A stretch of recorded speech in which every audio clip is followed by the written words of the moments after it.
you'll never buy dishwashing soap again. Today, I'm about to reveal a mind-blowing homemade cleaning solution that will change your kitchen game forever. First, grab your grater and start shredding that neutral soap. This step is crucial because it will give our mix a thick consistency and a lovely fragrance.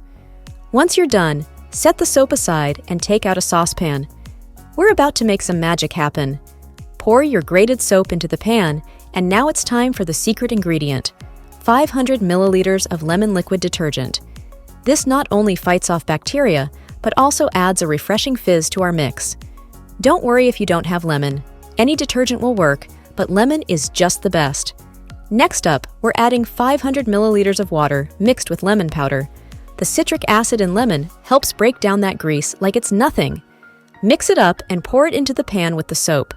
Now, let's heat it on low. Stir continuously until everything is melted and smooth. This is where the magic happens, folks. And while I'm stirring, let me know which city you are watching from so I can give you a shout out in my next upload. I want to give a shout out to Marie from Ireland. Thanks for watching. Once it's all melted, turn off the heat and let it cool for a few minutes. Then pour the mixture into a container. Seal it up and let it rest for 12 hours. Patience is key. After the time is up, check this out. The texture is perfect, just like the store-bought degreasers. Now, grab a sponge and apply a bit of our incredible degreaser. Let's test it out on a pot. Look at that foam. It's super powerful, leaving your dishes sparkling clean.